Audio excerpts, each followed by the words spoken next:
Recently कुछ दिन पहले इंडिया ने पाकिस्तान के ऊपर ऑपरेशन सिंदूर लॉन्च करा, जिसके तहत उन्होंने फर्स्ट टाइम क्या करा कि पाकिस्तान का जो इनर एरिया है, पंजाब वाला प्रोविंस में घुस के मिसाइल के अटैक करे। एंड जो मस्जिद को टारगेट करा गया था वो सही मस्जिद है जो 26/11 में जो आतंकवादी आए थे उनको वहाँ पे ट्रेन करा गया था। So it was like a sort of a headquarter for Lashkar Taiba and काफी डेडली अटैक था एंड काफी ज्यादा अनएक्सपेक्टेड भी था। मुझे भी नहीं पता था कि ऐसा हो भी सकता है। According to the speculation and from the military expert so called, उन्होंने भी ये बात बोली थी कि इंडिया होपफुली ग्राउंड अटैक करेगा, साथ के साथ एयरफोर्स का भी इस्तेमाल करेगा और नेवी का भी इस्तेमाल करेगा। बट ऐसा कुछ नहीं हुआ। थर्ड टाइम अगेन इंडिया की जो गवर्नमेंट है उन्होंने हमें सरप्राइज कर दिया। बट एक बात जो मुझे काफी ज्यादा खटक रही थी वो ये थी कि जो ये सो कॉल्ड एक्सपर्ट्स थे जो टीवी पे बैठ के कह रहे थे कि अगर उन्होंने हमारे 25 मारे हैं तो उनके 25,000 मारेंगे। जैसे पाकिस्तान के आतंकवादी ने आके यहाँ पे सिविलियंस के ऊपर गोलियां चलाई थी धर्म पूछ के, तो हमें भी कुछ ऐसा ही करना चाहिए। वहाँ के सिविलियंस को मारना चाहिए, वहाँ की जो मिलिट्री है उस पर सीधा अटैक करना चाहिए, क्योंकि वो उनको स्पॉन्सर कर रहे हैं। क्योंकि हम उनको माफ भी कर सकते हैं इस चीज को लेके कि यस उस टाइम पे थोड़ा काफी ज्यादा शॉक में था इंडिया और ऐसे रिएक्शन तो आने थे। बट मुझे इस चीज ने सोचने पे मजबूर कर दिया कि इंडिया ने जो ये ऑपरेशन सिंदूर किया है पाकिस्तान के ऊपर, तो क्या होता कि अगर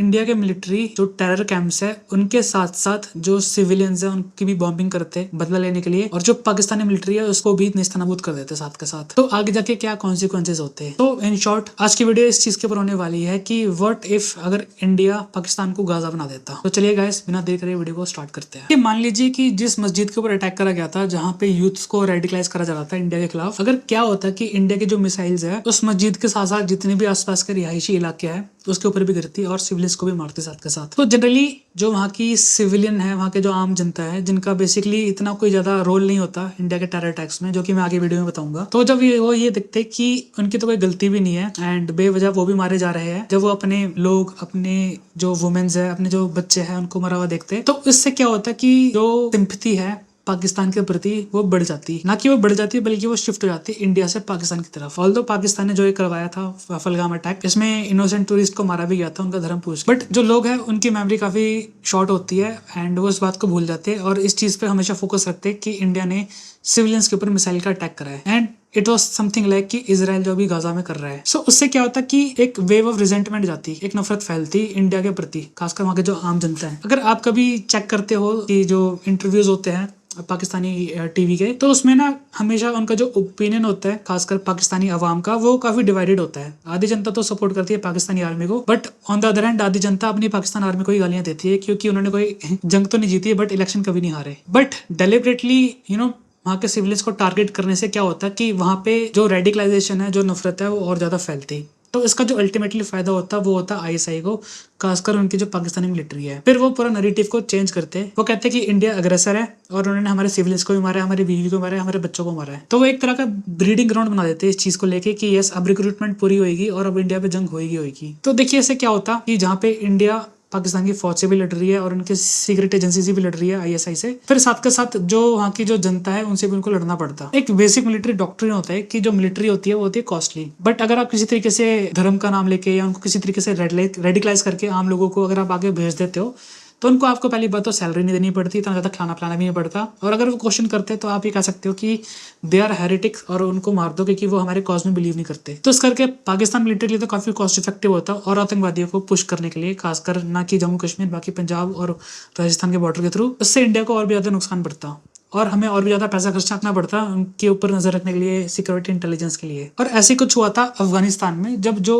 ओसामा बिन लादेन था, तो बेसिकली उसकी हिस्ट्री ये थी कि इसकी जो फैमिली थी वो बड़े ही रिच थे and they are from wealthy oil company. तो ओसामा बिन लादेन ने क्या करा कि उसने अपना थोड़ा सा बिलियंस ऑफ डॉलर पैसे लेके अफगानिस्तान में लैंड करा। अरब के जितने भी मुस्लिम यूथ थे, यंगस्टर, उनको वहां पे बुला लिया। तो इससे क्या हुआ, उनको काफी रेडिकलाइज करा कि यस जो सोवियत रूस है वो इस्लाम के खिलाफ है, they do not believe in God. और उसके बाद क्या करा, उनको रिक्रूट कर दिया तगड़े तरीके से and it was the one of the major reason कि क्यों जो यूएसएसआर है वो अफगानिस्तान से निकला। और जो रही सही कसर थी वो अमेरिका ने पूरी कर दी, उनको हथियार पकड़ा के, खासकर जो स्टिंगर मिसाइल्स थी। तो जो उनका जो लीडर है मसूद अजहर, जो कि बार बार बच गया, तो आपको ये बात नहीं भूलनी चाहिए कि आज से कुछ साल पहले वो पर्सनली जाके ओसामा बिन लादेन से मिला था एंड जो उसकी ऑर्गेनाइजेशन थी लश्कर तैयबा, उन्होंने उससे हाथ मिला लिया था कुछ टाइम के लिए। बट क्या होता है, कुछ साल बाद फिर ओसामा बिन लादेन मारा जाता है एंड फिर वो अकेला पड़ जाता है। सो हमें ये बात नहीं भूलनी चाहिए कि जो टैक्टिक्स ओसामा बिन लादेन ने अपनाई थी वही टैक्टिक मसूद अजहर दोबारा ना अपनाए।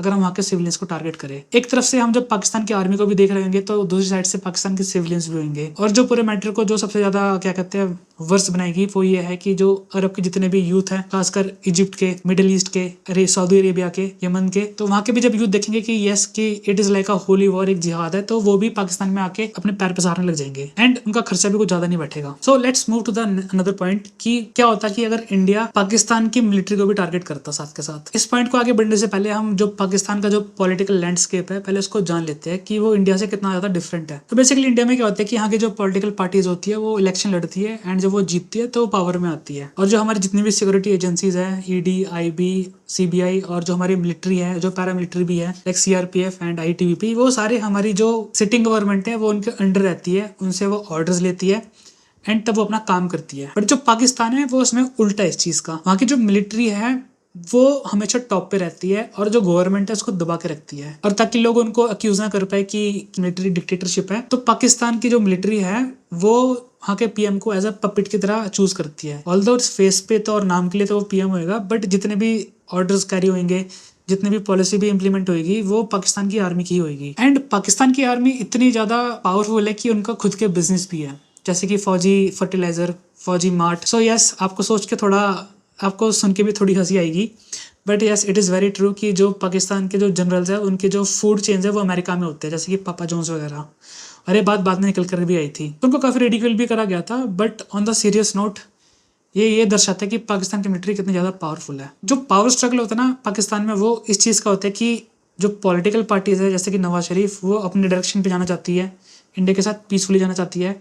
But on the other hand जो पाकिस्तानी मिलिट्री है उसको इस बात का डर रहता है कि अगर पीस होगी तो उनका जो वजूद है इंडिया की नफरत को लेके वो खत्म हो जाएगा। तो उसके बाद क्या होगा कि उनको सिविलियन गवर्नमेंट है उनके अंडर काम करना पड़ेगा, और इसी चीज में खींचातानी है। और जो उसमें थर्ड फैक्टर आता है वो है पाकिस्तान के रेस्ट ऑफ द सिविलियंस का, जिनका कोई इतना रोल प्ले भी नहीं होता और उनको दबा के भी रखते हैं। तो one of the major reason ये है कि पाकिस्तान में मिलिट्री इतनी ज़्यादा डोमिनेंट क्यों है और इंडिया में इतनी ज़्यादा क्यों नहीं है, क्योंकि it all depends on the martial community. जब ब्रिटिशर्स हम पर हुकूमत करते थे तो एक टाइम ऐसा होता था कि वो क्या करते थे कि जितने भी वॉरियर ट्राइब्स है, जैसे कि जाट होगी, सिख्स होगी, मराठास होगी या पंजाबीज हो गए, तो उनको रिक्रूट करती थी एक साथ। फिर क्या करा उन्होंने ना, बड़ी डेलिकेट तरीके से एक बैलेंस ऑफ पावर बनाया कि कोई भी एक कम्युनिटी की जो रेस है वो इतनी ज्यादा पावरफुल ना हो जाए कि वो पूरे एक सब कॉन्टिनेंट को क्या कहते हैं डोमिनेट कर पाए। उन्होंने एक बड़ी अच्छी फिलॉसफी दी थी अपने वर्ड्स में कि अगर कोई भी एक रेजिमेंट बगावत करती है तो हमारे पास 3-4 रेजिमेंट और रहेंगी उसको दबाने के लिए। सॉर्ट ऑफ इसी का एक जो वर्जन है वो इंडिया ने भी अडॉप्ट करा एंड इसका इंडिया को बाद में फायदा भी मिला। ऑल्दो बात सुनने में थोड़ी ज़्यादा हार्श लगती है but it is very much true. But ये सेम केस पाकिस्तान के उसमें नहीं था एंड वहाँ पे जो सबसे ज़्यादा जो मार्शल डोमिनेटिंग थी वो थी पंजाबी पाकिस्तानी। और अगर आज भी आप देखोगे ना पाकिस्तान की जो मिलिट्री है उसमें जितने भी टॉप कर्नल्स, जर्नल्स या फिर जितनी भी जो टॉप ब्रास होती है जो डिसीजन लेती है वो हमेशा पंजाबी पाकिस्तानी होते हैं। ऑन द अदर हैंड जो वहाँ के जो आम सैनिक होते हैं, जो जेसीओज होते हैं, वो होते हैं बाकी रेस्ट ऑफ द एथनिसिटी, जैसे कि पश्तून के या फिर जो सो कॉल्ड आजाद कश्मीर जो उनको कहते हैं, तो हमेशा वो आपको वहीं के मिलेंगे। सो इस करके it is one of the major reason कि क्यों पाकिस्तान की जो मिलिट्री है वो हमेशा हैवी रहती है सिविलियन गवर्नमेंट के ऊपर। So now you can understand कि क्यों जो इंडिया है उन्होंने उसके मिलिट्री को स्ट्राइक नहीं करा, क्यों वहाँ के सिविलियंस और जो वहाँ के सिविलियन गवर्नमेंट है उसको टारगेट नहीं करा, बल्कि जो वहाँ के जो टेरर आउटफिट्स है खासकर जैसे लश्कर तैयबा एंड अदर लश्कर तैयबा, तो उनको टारगेट करा कि एक आईना दिखाने के लिए कि इंडिया भी समझता है एक तरीके से कि जो खेल चल रहा है पाकिस्तान में वो कितना ज्यादा डेडली है। और जो वहाँ की मिलिट्री है वो यही चाहेगी कि इस एस्केलेशन को और बढ़ाया जा सके, इस लड़ाई को और बढ़ाया जा सके, ताकि वो लोग पावर में रह सके, ना कि सिविलियन गवर्नमेंट। पीस उनके लिए काफी ज्यादा खतरनाक है। बाय ज्योग्राफी पाकिस्तान इंडिया का आधा है एंड इंडिया काफी ज्यादा बड़ा है। On the other hand India की इकोनॉमी बहुत ज्यादा बड़ी है एंड इंडिया की जो मिलिट्री है वो भी दुगनी है, दुगनी से भी ज्यादा है। सो आप ऐसे लगा लीजिए एग्जांपल कि मान लीजिए आप कार चला रहे हो बट सडनली सामने से एक साइकिल वाला आ जाता है जिसमें साइकिल वाले की गलती होती है एंड आप उसे हिट कर देते हो, बट जो बाकी की पब्लिक है वो आपको ही गिल्टी ठहराएगी कि आपने कुछ गलती करी होगी। एंड सेम केस इंडिया के इसमें भी होता है। अगर इंडिया पाकिस्तान के मिलिट्री पर अटैक करते थे, अपने जो टैंक्स है, अपने जो जहाज है, वो सीधा बॉर्डर खोल के आगे बढ़ जाते। जब पाकिस्तान के साथ सिंपैथी होती तो जितने भी अरब नेशंस हैं, खासकर जो ऑयल रिच कंट्रीज है, उनके पास पैसे की कमी नहीं होती और वो क्या करते कि जितना भी जो पैसा है खासकर जो तेल से कमाया हुआ है उससे पैसा भी देते, सपोर्ट भी करते पूरे प्रॉपर तरीके से और वेपन्स भी प्रोवाइड करते। ऑन द अदर हैंड ये लड़ाई उनको कुछ ज़्यादा ही फेवर करती क्योंकि इंडिया को रिक्वायरमेंट होती है सबसे ज़्यादा ऑयल की लड़ाई के टाइम पे, जो कि हर कंट्री को होती है। तो उससे जो अरब नेशंस है वो दोनों तरीके से हाथों में लड्डू लेके बैठे रहते हैं कि एक तरफ से वो पाकिस्तान को सपोर्ट तो कर रहे हैं और लड़ाई को खींच भी रहे हैं, and on the other hand India को हम सप्लाई भी कर रहे हैं। तो उसके बाद वो अपनी मनमाना जो प्राइस है उसको और बढ़ा देते, एंड इंडिया के लिए वो काफ़ी ज़्यादा कॉस्टली बैठता। बट अगर लड़ाई और ज़्यादा खींचती तो इंडिया को भी ऑफकोर्स वेपन्स चाहिए होते, और फिर वो भी अमेरिका, इसराइल या रशिया से भी मदद मांगता। तो इस तरीके से जो इंडिया और पाकिस्तान की वॉर थी वो एक तरीके से सीरिया में कन्वर्ट हो जाती, या फिर एक तरीके से आप कह लीजिए यूक्रेन में कन्वर्ट हो जाती, कि जहाँ पे जो बड़ी बड़ी सुपर पावर्स हैं, जो बड़ी बड़ी प्राइवेट डिफेंस कंपनीज हैं, वो एक तरह का टेस्ट बेड बन जाती अपने वेपन्स को टेस्ट करने के लिए कि वो कैसे फील्ड में काम कर रहे हैं। एंड अगर वो इंडिया पाकिस्तान के कन्फ्लिक्ट में हमेशा काम करते तो yes of course they are battle proven, और उसका जो प्राइस है वो हमेशा और बढ़ा के बेचते इंटरनेशनल मार्केट में। समहाउ इन दी एंड अगर इंडिया किसी तरीके से ये युद्ध जीत भी जाता तो it was almost equal to a pyrrhic victory. Pyrrhic मतलब कि जो जीत ऑलमोस्ट हार के बराबर होती है, एंड जिसको जीत के भी हम क्या कहते हैं जीत का स्वाद नहीं ले सकते, क्योंकि नुकसान से इतना ज़्यादा हो रखा होता है। और हमेशा पाकिस्तान के पास एक और ऑप्शन होता है जो कि इसराइल के जो दुश्मन है उनके पास नहीं है, एंड वो है न्यूक्लियर रिटेलिएशन का। पाकिस्तान को अगर लगता है कि वो हार रहा है तो वो आसानी से न्यूक्लियर स्ट्राइक कर देता, एंड ये बात उनके फेवर में जाती है क्योंकि ये ऑफ कोर्स वो हार रहे थे, उनके पास सारे ऑप्शंस खत्म भी हो गए थे। सो इंटरनेशनल लेवल पे उन पर इतना दबाव भी नहीं पड़ता, क्योंकि everybody wants to go with the underdog, and उनको एक तरीके से हीरो की तरह हेल करा जाता। नेक्स्ट पॉइंट है इस पूरे कन्फ्लिक्ट में कि अगर इंडिया गाजा के रूट पे जाता तो वो है इकोनॉमिक्स ऑफ स्केल का। सो अगर मैं पाकिस्तान और इंडिया की इकोनॉमी की बात करूँ तो पाकिस्तान की जो इकोनॉमी है वो है मात्र $370 बिलियन की। आई नो ये सुनने में कुछ ज़्यादा ही लग रहा है, बट अगर हम इसको इंडिया से कंपेयर करें तो इंडिया की बैठती है $3.7 ट्रिलियन की एज ऑफ 2025। सो ये पाकिस्तान की इकोनॉमी से 10 गुना ज़्यादा है। बट हमें ये बात भूलनी भी नहीं चाहिए कि जो पाकिस्तान की जो रूलिंग गवर्नमेंट है वो वहाँ की आर्मी है, एंड उनको बिल्कुल फर्क नहीं पड़ता कि अगर वॉर लंबी खिंचती है और वहाँ के लोग जो भूखे मरते हैं तो they don't give a shit. उनके लिए जो ये लड़ाई थी वो बिल्कुल फायदेमंद ही होती। But on the other hand let suppose कि जो प्राइम मिनिस्टर मोदी है वो आज आके कह देते कि हमने जो अपनी बॉर्डर्स है वो खोल दी है एंड इंडियन आर्मी मार्च कर रही है पाकिस्तान की ओर। तो अगर मैं वॉर की कैलकुलेशन करूँ according to the Kargil war जब हमने लड़ाई लड़ी थी, तो अकॉर्डिंग टू द इन्फ्लेशन आज अगर इंडिया लड़ाई स्टार्ट करता है पाकिस्तान के साथ तो इंडिया को हर दिन 4 से लेके 5,000 करोड़ का घाटा उठाना पड़ेगा। एंड इसमें काफ़ी सारी चीज़ें शामिल है जैसे कि ऑयल है, सप्लाईज है, लॉजिस्टिक्स है। जो ये अमाउंट है 4 से 5,000 करोड़ रुपए वो भी एक दिन में खर्चने की, ये कोई छोटी मोटी अमाउंट नहीं होती। ये इतनी बड़ी अमाउंट है कि अगर इंडिया 1 करोड़ बच्चों को पढ़ाए तो आराम से उसका 1 साल तक का खर्चा उठा सकती है, including uniform, books and everything जो एक स्टूडेंट को रिक्वायरमेंट होती है। अगर इंडिया चाहे तो इसी के थ्रू 1 साल तक 50 लाख लोगों को एम्प्लॉयमेंट दे सकती है मनरेगा के through. And I am talking about for 1 day. अगर इंडिया एक दिन में इतना खर्चा करता है, लेट सपोज अगर पाकिस्तान की जो आर्मी है उस लड़ाई को 1 महीने तक खींच देती, इंडिया के लिए जो ये कॉस्ट है और भी ज़्यादा इंक्रीज होती रहती। सो अगर हम बिग पिक्चर की तरफ देखें तो पाकिस्तान की आर्मी को लड़ना नहीं था, बल्कि अगर वो होल्ड भी करके रखे ना अपने आप को और आगे बढ़ने ना दे इंडियन आर्मी को, तो हमारी जो इकोनॉमी है वो वैसे ध्वस्त हो जाएगी। एंड अगर वो यूक्रेन की तरह 3 से 4 महीने भी खींच देते हैं तो इंडिया की इकोनॉमी आराम से 20 से 30 साल पीछे चली जाएगी, जैसे कि एक्सपर्ट्स कहते हैं।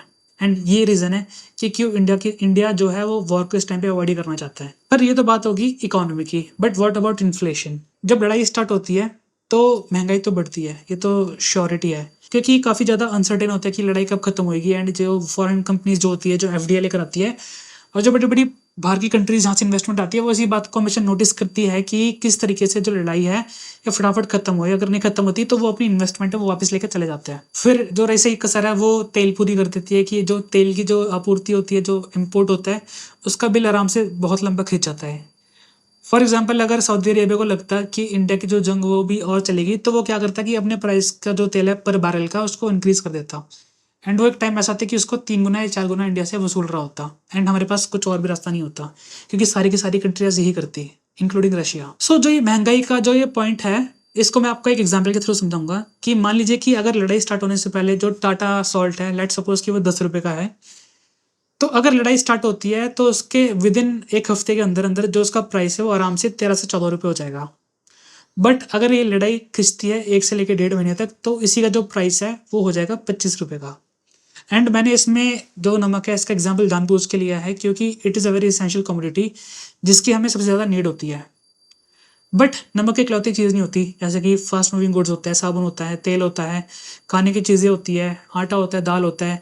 वो सब जब इन चीज़ों की कॉस्ट में इंक्लूड करोगे एंड साथ के साथ जो ऑयल है उसका भी प्राइस इंक्रीज होएगा, तो इंडिया में भयानक इन्फ्लेशन हो जाएगी एंड यहाँ पे भूखमरी की हालत हो सकती है, even though we are very sufficient in agriculture. India को काफ़ी ज़्यादा इकोनॉमिक्स लॉसेज होते पाकिस्तान की वॉर के साथ।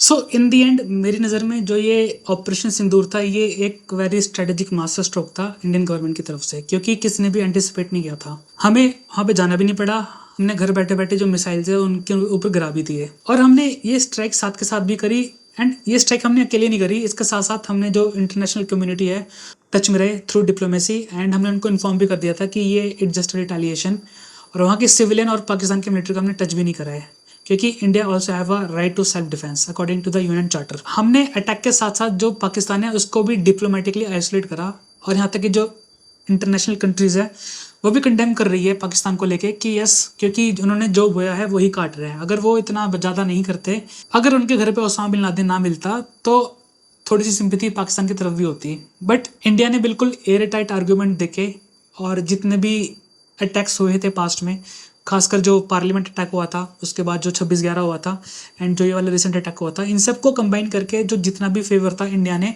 तरफ वीर का एंड एग्रेसर भी नहीं दिखे। सो यस, इंडिया से थोड़ा लोग डरेंगे भी, बट इंडिया को बिल्कुल हेट नहीं करेंगे इस चीज़ को लेके, क्योंकि हमें वो करना पड़ा जिस चीज़ की सबसे ज़्यादा नीड थी। साथ के साथ हमने जो पाकिस्तान की मिलिट्री है उसको भी एक तरीके से आप कह लीजिए फंसा रखा है कि अगर वो लड़ाई स्टार्ट करेंगे तो उनके पास मुश्किल से 3 या 4 दिन के लिए ही पैसा है।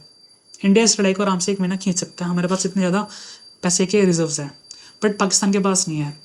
3 से 4 दिन हार्डली। तो अगर वो अटैक करता भी है तो वो अपनी इकोनॉमी को लूज़ कर देगा। पहले उसमें बहुत ज़्यादा क्रैक्स है, खासकर जो नीचे उनके जो बलूचिस्तान का इशू है वो काफ़ी ज़्यादा उबाल मार रहे हैं। एंड अभी खबर भी निकल कर आई थी कि बलूचिस्तान ने लगे हाथ पाकिस्तान की मिलिट्री पे अटैक कर दिया जब इंडिया ने रिटेलिएट करा था मिसाइल से। सो खतरा पाकिस्तान को हर जगह से है। But on the other hand अगर पाकिस्तान अटैक नहीं करता तो उनको अपने सिविलियन से ज़्यादा खतरा है। जैसे वो कहते हैं कि जैसे कि पाकिस्तानी पंजाबी में एक फ्रेज़ है पाकिस्तानी आर्मी को लेके कि इलेक्शन तो कभी हारा नहीं, जंग तो कभी जीती नहीं। तो ये पूरा उन पे फिट बैठता है। तो वो दोनों तरीके से मरे पड़े हैं। और अगर पाकिस्तान डिसाइड करता है कि वो इंडिया पर अटैक करेगा तो इसमें सबसे ज़्यादा फायदा इंडिया को ही होने वाला है, क्योंकि जो क्रैक्स है वो ऑलरेडी वैसे ही हो रखे हैं और वो और ज़्यादा बढ़ जाएंगे। एंड एक टाइम ऐसा भी आएगा कि पाकिस्तान का जो है वो बंटवारा हो जाए अच्छे तरीके से एंड वो आधे भाग में टूट जाए। सो इन दी एंड मैं पूरी वीडियो को कंक्लूड करना चाहूँगा कि अगर इंडिया गाजा के रूट पर जाता इसराइल से सीख लेके, तो ये होता है कि पहली बात तो पाकिस्तान के पास है एटॉमिक बॉम्ब, वो उसका पूरे प्रॉपर तरीके से इस्तेमाल करते हैं। सेकंड ये था कि जो पाकिस्तान है वो एक तरीके से एक विक्टिम दिखता इंडिया जैसे बड़े देश के सामने, एंड इंडिया अग्रेसर दिखता। तो जितनी भी सिंपैथीज थी वो साथ के साथ पाकिस्तान की तरफ शिफ्ट हो जाती। एंड अकेले सिंपैथी शिफ्ट नहीं होती, जितना भी इंटरनेशनल सपोर्ट है खासकर अरब नेशंस का, उसमें पैसे भी इंक्लूड है, वेपन्स भी इंक्लूड है, वो पाकिस्तान पे चले जाते हैं।